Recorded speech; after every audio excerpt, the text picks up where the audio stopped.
കളിക്കുന്നതിനിടെ സൈക്കിളിൽ കാൽ കുടുങ്ങിയ 6 വയസ്സുകാരന് രക്ഷകരായി കാസർഗോഡ് ഫയർഫോഴ്സ്.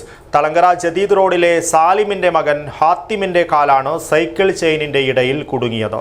കാൽമുട്ട് വലിച്ചൂരുവാൻ നാട്ടുകാർ ദീർഘനേരം ശ്രമം നടത്തിയെങ്കിലും സാധിക്കാത്തതിനാൽ ഫയർഫോഴ്സിനെ വിവരമറിയിക്കുകയായിരുന്നു. കേരളത്തിലെ ഏറ്റവും വലിയ ടൈൽസ് ആൻഡ് സാനിറ്ററി വെയർ വിൽപ്പനക്കാരായ ABC group, ABC sales corporation, BC road, Kasaragod. Cycle ഓടിക്കുന്നതിനിടെ ചെയിനിൽ കാൽ കുടുങ്ങിയ 6 വയസ്സുകാരന് രക്ഷകരായത് ഫയർഫോഴ്സ്. തളങ്കര ജദീദ് റോഡിലെ സാലിമിന്റെ മകൻ ഫാത്തിമിനാണ് ഫയർഫോഴ്സ് രക്ഷകരായത്. തിങ്കളാഴ്ച ഉച്ചയ്ക്ക് 2 മണിയോടുകൂടി സൈക്കിൾ ഓടിച്ച് കളിക്കുന്നതിനിടയിൽ ഹാത്തിം അബദ്ധത്തിൽ വീഴുകയായിരുന്നു. വീഴ്ചയിൽ ഹാത്തിമിന്റെ കാൽ cycle ചെയിനിൽ കുടുങ്ങുകയായിരുന്നു.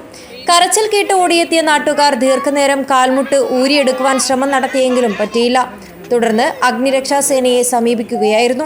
Senior fire and rescue officer VN വേണുഗോപാലിന്റെ നേതൃത്വത്തിൽ സേന എത്തുകയും കുട്ടിയെ രക്ഷിക്കുകയുമായിരുന്നു.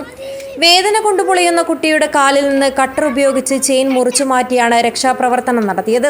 കാലിന് മുറിവേറ്റതിനെ തുടർന്ന് കുട്ടിയെ ഉടൻ തന്നെ ആശുപത്രിയിൽ പ്രവേശിപ്പിച്ചു. സേനാംഗങ്ങളായ Ramesh M, Rajesh PT, Amalraj, Jithin Krishna K, Vaishakh MA, home guard Raju V എന്നിവരും രക്ഷാപ്രവർത്തനത്തിൽ പങ്കാളികളായി.